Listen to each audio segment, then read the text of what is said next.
I want the record corrected. Last time I shared where I screamed and yelled and hollered at my oldest son for his driving escapades. And then I said that was the last time I did that. Correction. That was the last time I shamed him to the nth degree and I yelled and screamed at him. But that was not the last time I yelled at him. Just for the record, we have not as much and definitely worked at it. It was something I worked on, but we all are human beings. And like I said before, parenting is complicated. That is an understatement. And I want to nudge a little bit more. Guess what's more complicated than parenting? Step parenting. And I'm going to share some stuff next week that I hadn't originally put in the notes and agenda, but I'm going to spend some time on that. I think that's a vital concern in this day and age, and I keep forgetting about that, but there's some incredible research to help that process. So, excuse me. So we'll put that on the agenda next week, okay? And what I'd like to do, piggyback before I transition to the new one, is any follow-up with a question from previous sessions. Comments or statements. I hope you've had a chance to do your mission statement. If you haven't, please do that. I think that's foundational. But any follow-up question, reaction that you want me to respond to. Exactly. So the question is, what are the specific maybe issues and needs with adolescents? And I have a program, it's called the Systematic Training for Effective Parenting, the best model on the market from my perspective. And in there's a whole section just for teenagers. And so I'll touch base on that just briefly, but it's a valid point. Absolutely. It'll be in the slides, but it's Systematic Training for Effective Parenting. And I'm going to go into that in quite some detail tonight. How many of you are in the midst of parenting up until middle school? You have kids in your home, not teenagers, but middle school and under. Raise your hand. Okay, this is my belief. I'm going to encourage you that if you do these things that I am outlining for you, it'll be a breeze, parenting the teens. I know that sounds crazy, doesn't it? But developmentally, if you know you've done the homework, you've eliminated the stuff that would create fights or battles or struggle with identity or struggle with autonomy and independence, if you've kind of already put that in place and you already know, okay, teen years, I'm kind of stepping back, doing the permissive style and letting go with it, it can be a lot easier than you think it will be, especially if you know what the developmental needs are. But thank you. So I was going to encourage you. If they're elementary, younger, you're going to have a great adolescence with your child. I will repeat that. You will have a great adolescence with your child. All right. Anything else? Actually, I look forward to the adolescent years. I really did. I was so excited. I don't know why, but I just trusted Rita to bring him up till middle school, then I would take over. So, all right, let's move forward. We'll go ahead and skip this slide. Next slide. Next slide. That's the fam. Proud of them. Anyway, next slide. I could look at that a long time.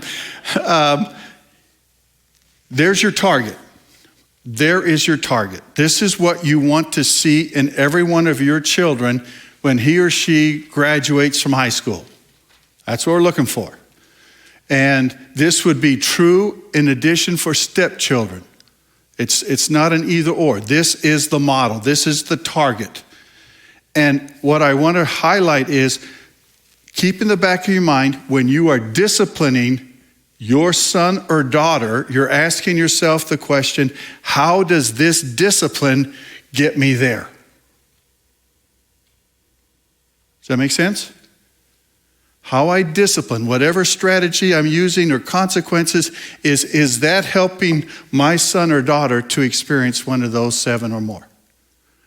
I just keep that in mind. And again, 3 to 4 sessions, and your parenting style was significantly changed. That's been documented, regardless of the model, the style.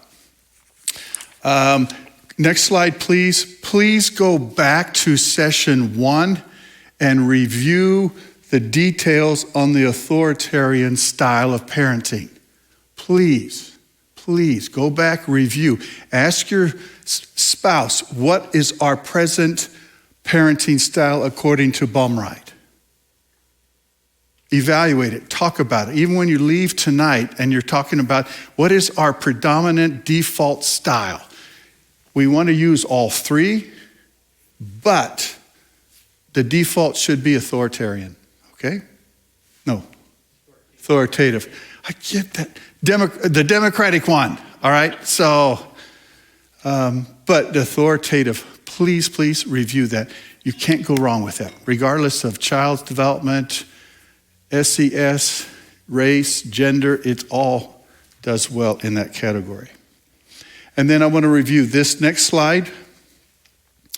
What does toxic shame look like? And some of you referenced that a little bit earlier. Trying to fix or heal your identity through your children. Demanding perfection. Actively involved in church activities and ministries and insisting demanding children do likewise without having a close, loving relationship with the child. Parenting only from authoritarian or autocratic. Someone's not happy. They want to be in here. That's probably why. Because if we listen to Dr. Grant, we'll fall asleep and you won't have to worry about it. Not letting the child determine his or her identity and the parent choosing it instead. That's identity foreclosure versus identity achievement with Erickson. Putting most of your energies and resources into your own career, your own development at the expense of your children. You want to recognize that cry? Whose child is that? Oh, no. No.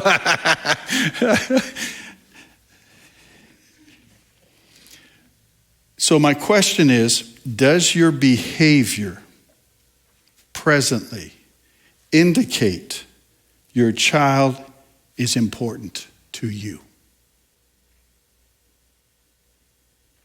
Does your present behavior indicate to your child that he or she is truly important to you? It's a sobering question, because then I went back and evaluated that with my own family. And it's interesting, there was a gender difference between mom and dad and how I experienced that. And it's like, whoa, where was that from him that indicated I was important to him? That make sense? It was very sobering. So I was called the golden child, but when I review that, no, none of us were golden child. I just got less of some of the nasty stuff. So now let's go into discipline and punishment. This is the meat of tonight's presentation, and I wish I had a lot of this beforehand, but I got enough before the boys got too far along the developmental stages. There is a distinct difference between discipline and punishment. And maybe it's not semantics, it's an attitude. It is a definitely paradigm shift. Punishment is to inflict justice for wrongdoing. There is a penalty to pay for it. You did this wrong, you violated this, and here is the justice that's going to be implemented, and it usually involves some sort of monetary thing, or in the Old Testament, it was even kicked out of the Jewish camp. So it is inflicted by God or someone authorized by him to pay a fine or penalty. It's a criminal violation.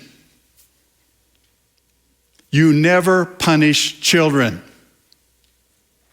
I will say that again. You will never punish your child again. You will do what instead? Discipline. So I'm not saying children don't do crimes, but they don't get punished for it. They get disciplined for it. I just want to be real clear about that up front. So what is discipline? To teach, to train, or instruct. It is also used for correction and reproof. So there's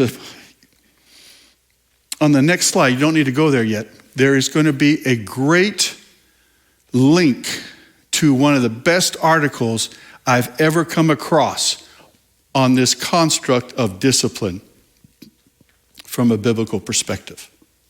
And so what I'm putting on the table now comes out of that article. Right? So, discipline punishment in the Old Testament never applied to training children. Hear that? All of the, consequences and rules and was addressed to adults, not to children. And in the New Testament, while discipline is used in Ephesians 6:4, and some do interpret it as a physical chastisement, the term discipline, punish is nowhere else associated with children in the entire Bible. What's more, nowhere in the Bible is there a call to punish children. Okay? That was sobering to me when I was reviewing this years ago, putting these constructs together. That to me is quite insightful, because that's God's word. Saying, don't punish the kids. What do you do with the kids? You discipline them. You train them in the love and admonition of the Lord. So let's go to the next slide. So we never punish children. All right. So there is and there's the link. Relevant.org, the Bible and children. Go to it. Go to it. It is amazing. So I'm going to summarize this now. What is biblical discipline? It's coaching through God's word that involves instructing, admonition. See, I have a speech impediment. Admonishing. See, I'll get there. Correcting, reproving, and modeling. That's what biblical discipline is. We are showing them the model of how to be the person God intended them to be. It conveys the basic meaning of correction, aimed at the avoidance of moral fault. There's some psychobabble words in here. The avoidance of moral fault and the acquisition of moral insight. What does that mean? I don't know, but it sounds good. No, here, what it means is that the focus is not on the bad behavior of the person, but acquiring from that moral insight so that the behavior then gets corrected, gets changed. So our goal in biblical discipline is to help our children acquire what? Moral insight. So we make a connection between the consequences of the behavior with the behavior so that they can see why they are being disciplined. Simply put, discipline is a means to an end. When you discipline, this is the end product. This is what you get when you do it appropriately. Foster moral integrity, which includes what? Honesty and truthfulness, self-control, productivity, generosity, piety, and independence. That's what you get out of Proverbs. When you break Proverbs down looking at that, this is what you get. It's not about what? corporal punishment. Questions, comments, thoughts on that? Spare the rod, spoil the child. Thank you for asking. See, I didn't even go there because I'm hoping, and sure enough. All right, so what I'm going to say now is not in the notes deliberately. So I'm going to talk about I'm going to talk about spanking, all right? Because it's a hot topic in my profession. I did a parenting seminar for toddlers at a church several years ago and shared this information, what I'm going to share with you. And the very first thing a staff member did when I was done, got up in front of everybody and said, "This church does not support spanking in any form." Okay, I'm sorry, I didn't. If you don't want to listen to research, that's your issue, but I'm still going to be true to what I'm instructed to say. There are people in my profession, when I'm going to say what I'm going to say, will tell me, "Grant, I can't believe you would do that. You know where the research is." Well, fine. You had your own seminar classes on parenting, I'll do mine. So, my guru for this is Dr. James Dobson, Dare to Discipline, a good book that was years ago. Please feel free to read it. It's a classic and it's biblically based. He's the one that started Focus on the Family, one of the original PhDs out of Palo Alto or something like that. So, brilliant man. He says the only time you spank is when the child deliberately defies your authority. That make sense? And I want to just pause there. One of the reasons the outcome of how you discipline will determine how your child sees God. Because you're the authority figure. So that's why I'm saying we have to take this seriously, because there's so many variations to the outcome of that discipline. So Dr. Dobson says, when they defy your authority, that's when you can spank. Now, can you do it? That's what he says. So there's a legitimacy to that. Now, what I'm going to share is a really narrow view, or I should say, a narrow time how you are to spank, okay? There clearly is spanking that is abusive, that leads to all sorts of nasty stuff, violence. And early on in the 70s and 80s, there was some really good research showing the positive effects of certain types of spanking. I mean, it's there. You can go research it. Now, the field has moved in the last 20 years where they don't want to kind of look at that, but then they look at the bigger picture with other types, what they call spanking, which isn't spanking. And then now the field is saying we don't do that, or we shouldn't do that. And if someone like me is saying maybe we should, they're going to try to shame me because they can't outlaw it per se. But there are some states, I bet you, will get there and call it abuse. You only spank one between the ages of 3 and 6. Right? Why?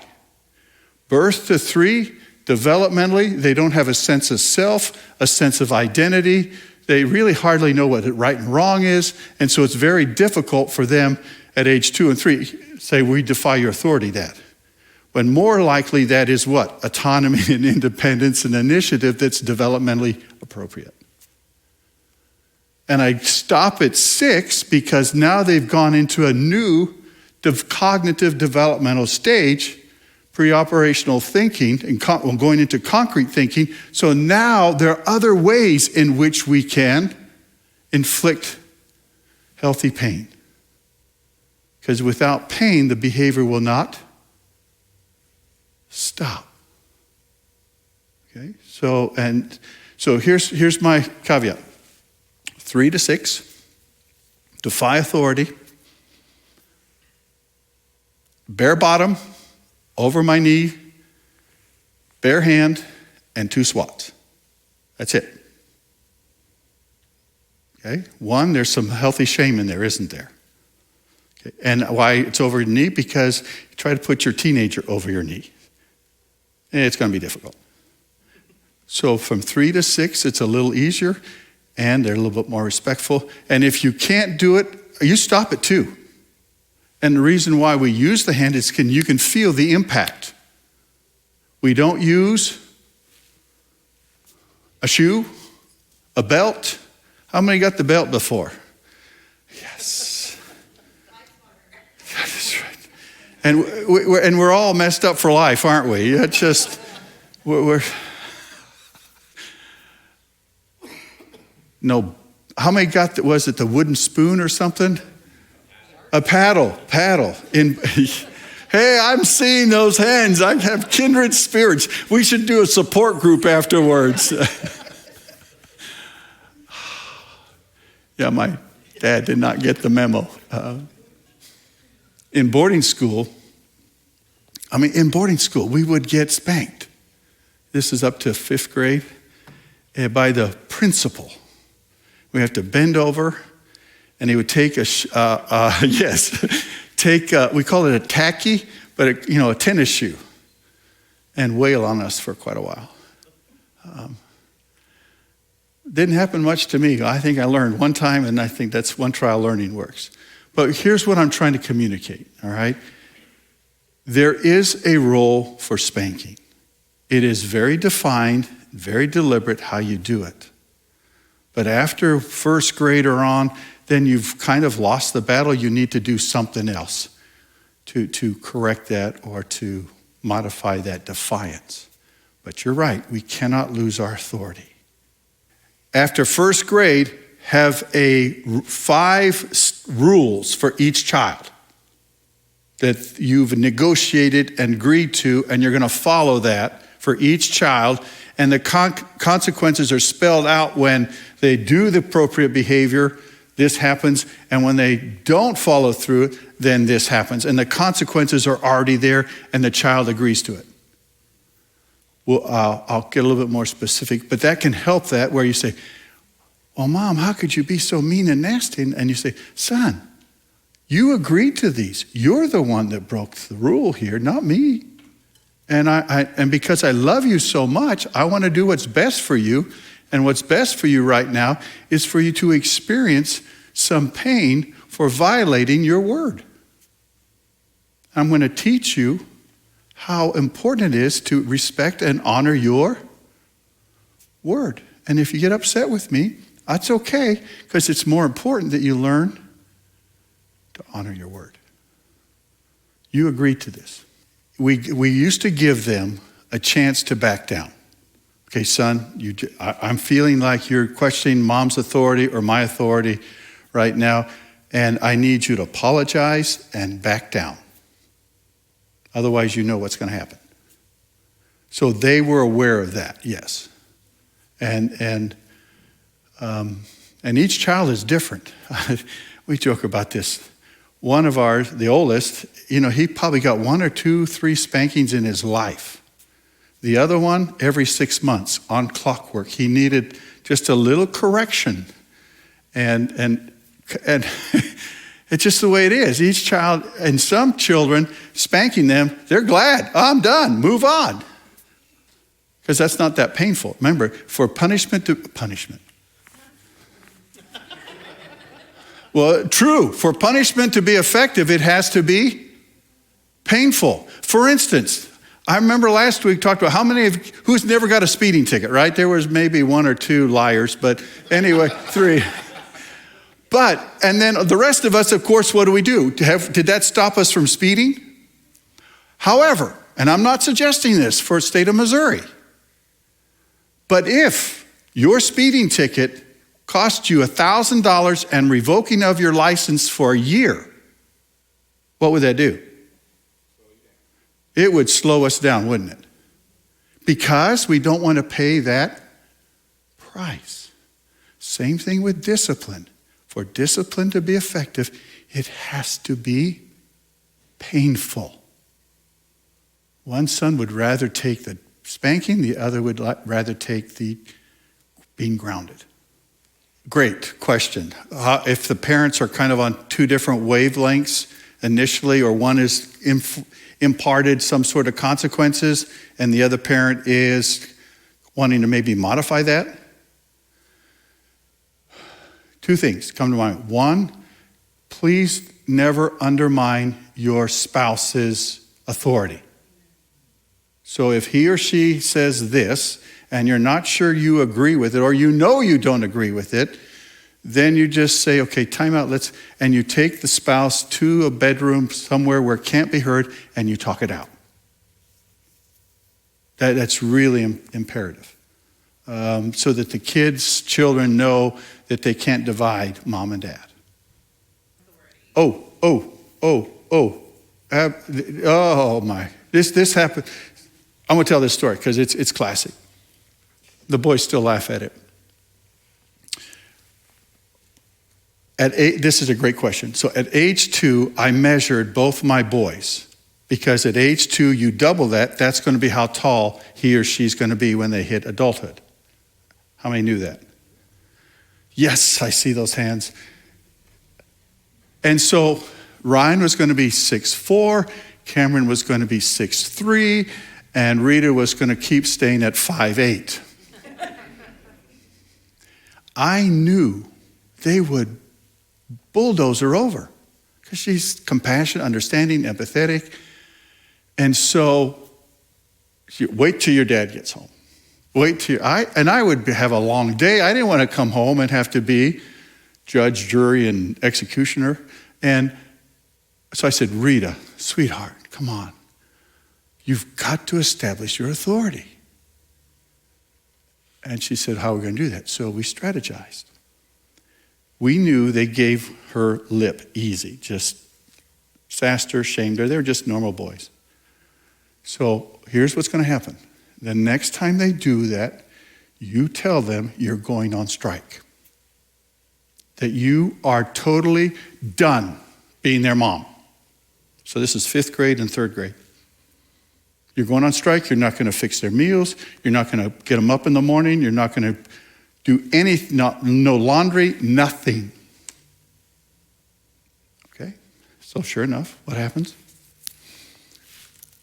So Rita says, I'm going on strike. You're on your own. I'm not going to take care of you. I'm not going to give you any money. I'm not going to do your laundry. I'm not going to even do your meals. And so then she strategized where she fixed this gourmet meal for her and I. And we're eating there at the dinner table, this wonderful meal. And the boys come down and, okay, so they go in the fridge and get a hot dog or something or a sandwich.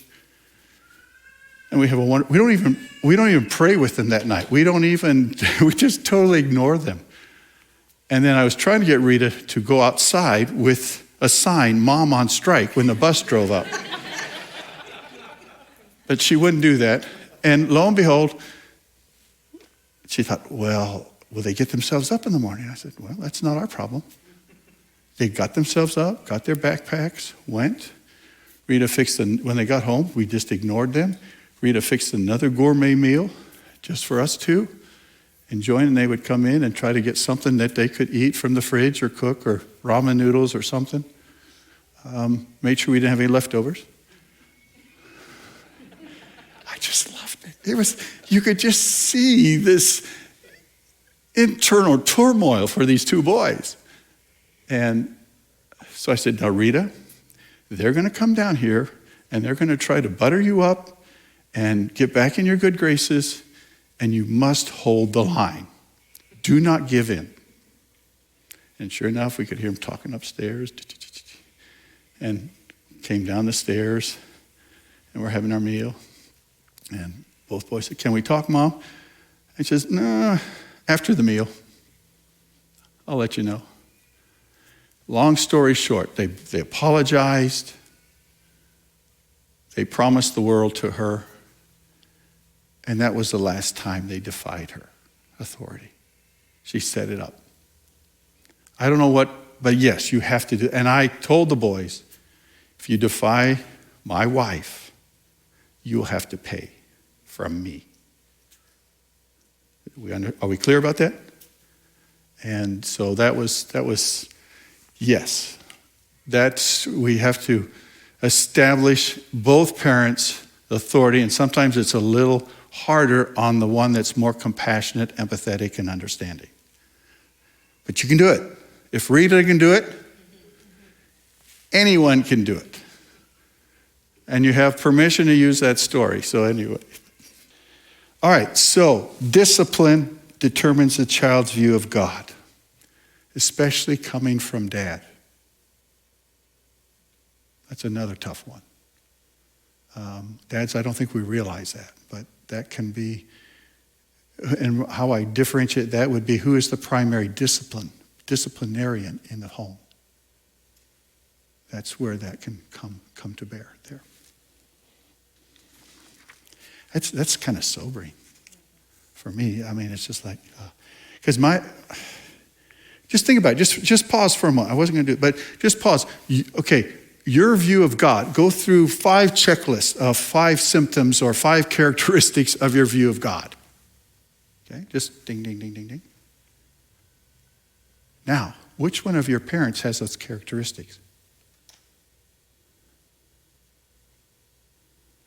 Or do you get them from your parents?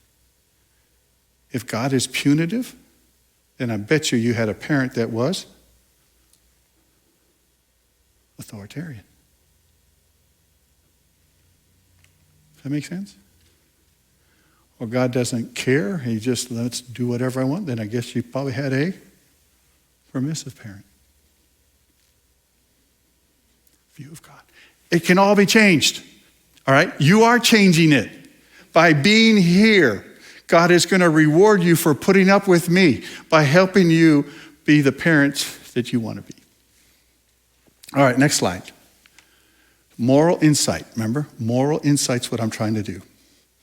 All right, so I'm going to just quickly go over this, gang. Please get a cheap developmental psychology textbook, 14, 15 years old, cost you $1. The reason being is those stages of development are been around for years, and they're not changing. They're legitimate. So it doesn't matter what book you get, they're still going to be the same.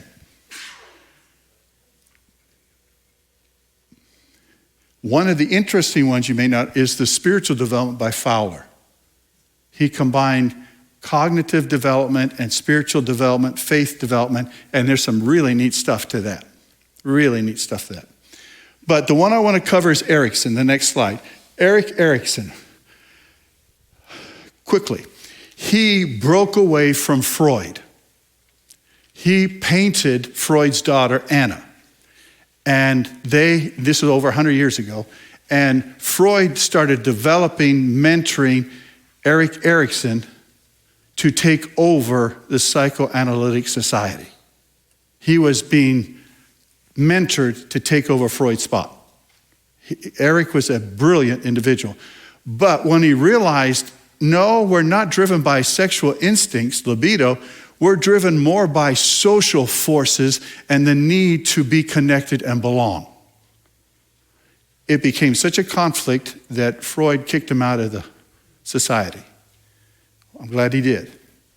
But he came up with these 8 psychosocial stages of development. I live them, I practice them. They still apply to me. Right now, guess what stage I'm in? Something like that, yeah. Maturity. I'm over 65 till death. So somehow I'm supposed to be developing my ego integrity. What that means is, am I comfortable with who I am? And I look back at my life and am I pleased with how I've lived it? That's my stage, coming to grips with my mortality. But I want you to go back. Look at this slide real quickly. Which comes first, guilt or shame in a child's life? Shame. At what age? 2 to 3. So even before they know right and wrong, maybe they can carry shame. mom and dad are upset with me. I did something wrong. I must be a problem child. I must be a bad kid. And feel that shame. And it's not until the next stage they experience the guilt. This is what I want you to look at all of these. See, when I talked about terrific 2s and 3s, if you look at this, a child, according to Erickson, you should be developing what at that stage, a toddler? Autonomy. Your own self. I'm not going to share with anybody. Why should I share? It's mine. And then what do we do as parents? How dare you not share? Especially if you're in a nursery and you're working with 2-year-olds and 3. I did nursery duty, 2-year-olds, 3-year-olds for 17 years. Did I make them share? No. If a kid came over to try to take it away, I'd say, no, you're not doing that. That's hers. And then initiative, wanting to do everything. This can be problematic for some of us parents. They want to do the dishes, want to do the cleaning, they want to cook, they want to drive, and we're saying, ugh. And when they make their bed, do not remake it. Okay? They did it, because the last time in their lives they'll probably make it. But I want to go forward, adolescence. Well, no, let's go school age, 6 to 11, industry versus inferiority. Industry means how well they do academically in school. That is the most important task from first grade to sixth grade. And we have to find a way to help our precious cargo, precious gems to be successful in that. And that can be difficult if you have a child that is not academically gifted or is not a good student or has ADHD or something else that inhibits him or her from being as successful as you want them to be. So keep that in mind. And that's at school. But in adolescence, it's identity. Who am I? What do I believe? What do I value? What is my goal in life? How to answer those existential questions? What's the purpose and meaning of life? That happens during adolescence. And that's what and if they struggle with that, then what do they end up getting? Role confusion. Our young people are so confused about who they are today. Even their genders, they struggle with that. And it's like there's no reason for that. But it is. And when we speak up against that, then you're seen as whatever. So use this model, okay? Use this model. Let's go to the next slide. All right, let's see. This, to me, systematic training for effective parenting is the best model, parenting model on the market, bar none. There is, at the end, there is the slide there gives you a link straight to their whole program. You can download stuff, upload stuff. It is good. It's based upon Alfred Adler's psychology theory, and it is empirically based. A lot of this stuff is empirically, scientifically based. It's what I used. Okay, I added more to it, but this was the core. And the reason, here's the philosophy behind it, and this works well for me. Children are social beings, not sexual beings. A child's behavior is goal-oriented and purposeful. There's a reason for it, even the misbehavior. Even misbehavior has a purpose. A child's primary goal is to do two things, to belong and to feel significant. Belong and feel significant. How many of you in your childhood growing up did you feel like you belonged to your family and you were significant to your family? That would be transformative for all of us. A misbehaving child is not a problem child, but a discouraged child. And so part of the parenting model is to encourage our children. How about this one? A child is equal in value to adults. That's a transformative measure. Even from New Testament and Old Testament time, children were considered chattel, like cattle, property. You could do whatever you wanted to do with them. But that's not a biblical view. And that's not an Adlerian view. I shared this before. That child, Ryan and Cameron, Imago Deo, in the image of God. They were created. And they have a soul. God died for them. And is believing that I and Rita will help them develop an identity that is in the Lord. Mistakes are opportunities to learn, and make sure the message of love always gets through. And this is a secular model. Okay? I want you to use it. And here's why. Next slide, please. They believe that all misbehavior comes from these 4 categories. All misbehaviors. Undue attention, power, revenge, display of inadequacy. So let me briefly highlight each one because I want to move forward. So the first one, undue attention. So these, again, where do these come from? Slow down, Grant. These are the 4 primary reasons from systematic training for effective parenting says are the reasons for misbehavior. And if you understand the reasons, then you can do what? Make the appropriate response. All children desire and need attention, but a child who needs attention all the time will resort to what? Behavior to keep others busy with him or her or get special treatment. It's just that they just can't get enough. And so the misbehavior works in that. What I like about this model, it also says if you as a parent have a certain feeling, that'll give you direction as to why the person is misbehaving. So in this model, if you have a feeling of what? Annoyed, irritated, worried, and or guilty, then the child is probably acting out of need for attention. The parent can respond by scolding or warnings, and the child is temporarily satisfied, but not for long when you respond in that way. Negative reinforcement. This is you inadvertently reinforce the problem behavior. I don't know if you remember last week I talked about kids doing an OSCOR, acting out in the grocery store, and if I had come in and done something, it would have reinforced that behavior. It's the kid that speaks up in class because he feels isolated or alone, and then he gets disciplined, and you just did what? You reinforced that acting out behavior. This is what you got to be careful. We'll talk more about that next week when we talk about learning theory. So attention. Be careful what you are reinforcing when the child is acting out. So number 1 is undue attention. Number 2 is power. For some children, their mistaken goal is to be in charge and be the boss. True or false? Some of us have that, yes, and especially during adolescence, it can be even stronger. By their misbehavior, they are saying, I'm in control or you can't make me. And the following to that, so they want power, all right? Keep that in mind. So if I discipline them, how do I meet that power need without it being inappropriate? So as a parent, when a child does that, we often feel what? Provoked, challenged, angry, threatened, and or defeated.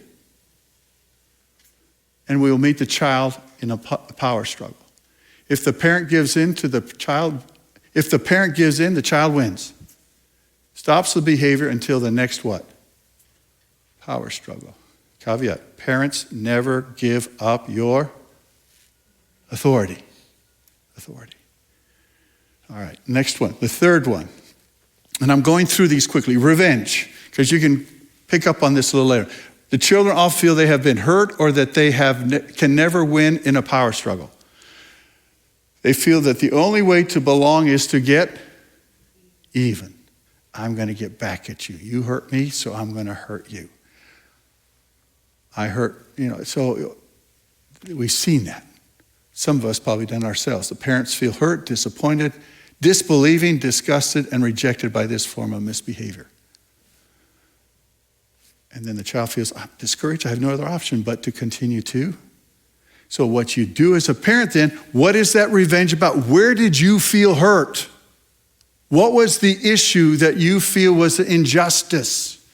And we're going to go to that a little later on, how important it is to communicate with your children and using I statements and messages to get at underneath that hurt, that wound, that discouragement.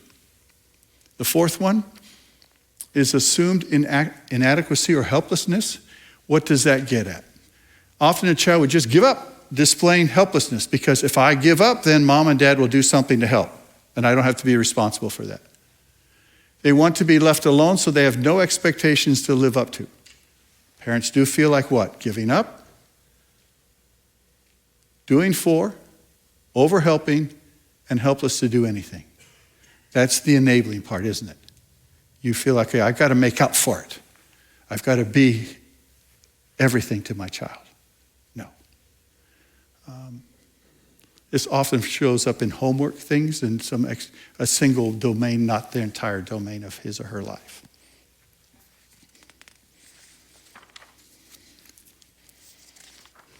All right, teens. Teens can misbehave too, but they have 4 different things that not necessarily are bad. They are just an is. Excitement. Oh, well, before you do this, go back to your teenage years, put your kids aside, put them, you are back there at 16, 17 years of age. Go there right now in your mind. Yeah, I hope it's not too traumatic. What motivated some of your behavior? Excitement? Comfort? Escape? I think escape is getting away from numbing, painful stuff. Being discouraged, so that may be the alcohol, the substance abuse, or relationships. Can be that's because they're using that behavior not to be defiant, but just simply to do what? Escape, numb their pain. Peer acceptance.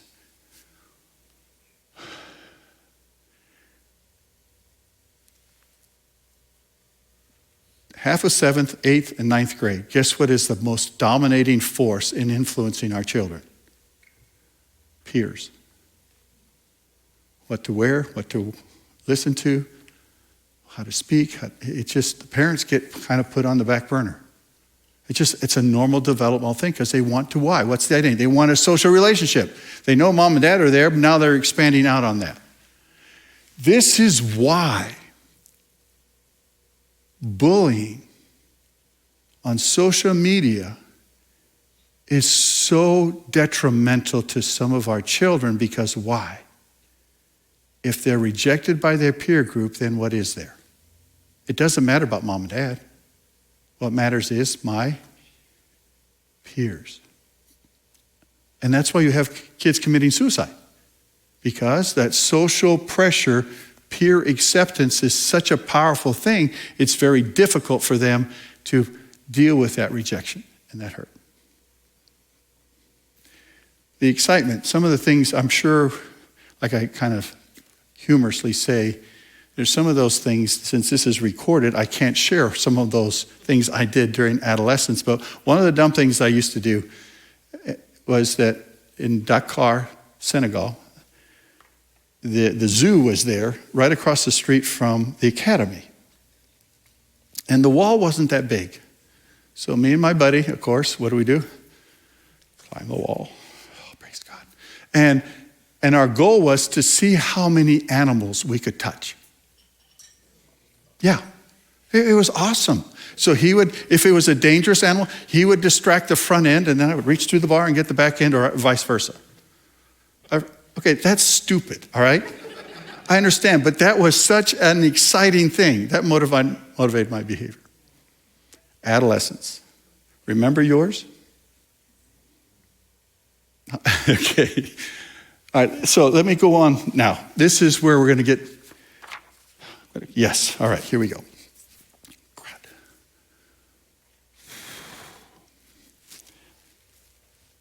I'm at an existential moment right now, crisis.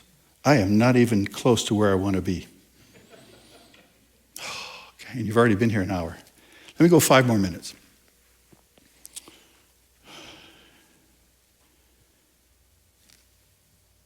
I came up with this construct, and I'm not sure if it lands anywhere, but discipline to disciple. Have you heard that before? I like it. It's catchy, but it definitely is philosophically sound with what I'm trying to teach you. But before you can discipline effectively and again, what's the purpose of discipline? It is to impart and foster moral insight from a biblical perspective.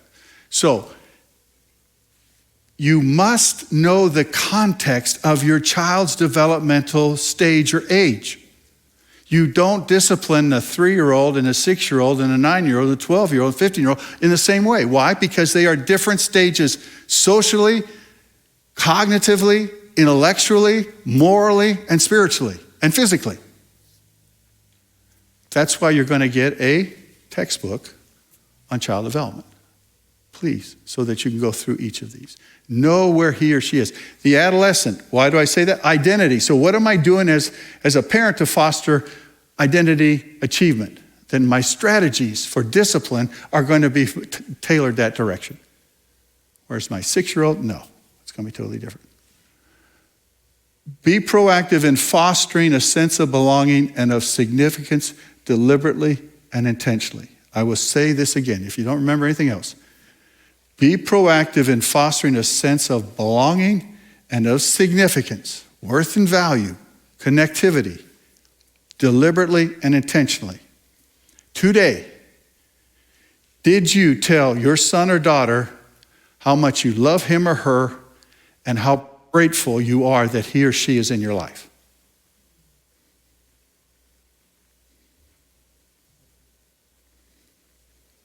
It takes no effort, does it? But it does take intent. I want my son, my boys, I didn't get any of that from my father, and I would just say, I love you, son, and hold them in the hand like, Dad, I didn't do anything. What's up with this? I just love who you are. I'm grateful that you're in my life. You bring so much joy and happiness. Thank you. And of course, they're deer in the headlights. Did you not take your medicine this morning, Dad? Or lead with love. And someone else asked this question about, but here's my definition of love. Doing what is best for the child without what? Losing your personhood and authority. Setting those healthy boundaries with our boys and our girls is vital to their own development and their own ability to set boundaries in their future relationships. And sometimes best is doing what? Correcting. Enforcing the consequences, the natural, logical consequences. Differentiate between personhood, sense of self, and the misbehavior. Never use the phrase what? Good boy, good girl, bad girl. Please, never. From this day forward, you're a good boy. You're a good daughter. No. Stop. The reason being is their identity in the Lord is already beautiful and good, just like yours is. You are a pearl of great price. You are created in the image of God. There is a soul, and God has died for you as much as he has done for our children. They are special. The behavior then is good or bad. Okay? Son, what you did, that behavior stinks. It sucks. It's wrong. But who you are is, you're special. This is not becoming of you. This does not reflect who you truly are. I'm going to unpackage that a little bit more, especially a little bit more next week. Differentiate between the behavior and feelings. Feelings are never wrong. There are 7 core feelings. You can see them all 1-year-old babies. Right? Guilt and shame are not feelings. But the core ones would be sad, mad, glad, and afraid, fear. Those are the core ones. So feelings are never wrong. They inform us what is happening. It's the behavior that is right and wrong. And we teach how to communicate feelings. Let me illustrate. I think I may have shared this, but Cameron, the youngest, 5 years old, yelled and screamed, "I hate you, Mom and Dad," one evening. And I took me back and said, "I'm going to run away." "Okay. Can I help you pack?" 5. And Rita, she's right there, you can just see her eyes. He's up to something. So he left. It was nighttime. I opened up the door for him. "Do you need a jacket?" Left, closed the door, locked it. I went and sat down. I said, "Rita, don't say a word." I pulled rank on her at that time. Trust me. So guess what happens? Ding dong, ding dong. I don't respond. Happens again. So I go to the door and I say, "Hello, who's there?" "Cameron." "Cameron, I thought you were running away." "Yes, tomorrow." So I let him in, sat his posterior on the couch, and said, "Son, there will be many times you will get angry with me and Mom. Anger is okay. There's nothing wrong with anger itself. It's how you use it, and what you do when you're angry. Anger is a good thing. I mean, when you think about how so many things in our world are going crazy, how Satan is destroying everything, we need to get angry. We need to get at him. Amen? At least say amen. And so I sat him down. I said, "Son, you're going to get angry with us. I'm going to get angry with you too. In fact, I'm kind of angry with you right now. But do you see me saying hateful things about you? What you said was hateful. It was bad. We don't tolerate that in this Jones family. So therefore, you're grounded, not for being angry, but what you did when you were angry." See the difference? So many of us were disciplined. The anger was associated with the misbehavior, so we learned, don't ever get angry. No. Teach our children. Teach those pearls of great price, the difference between behavior and feelings. And it will go a long ways for you.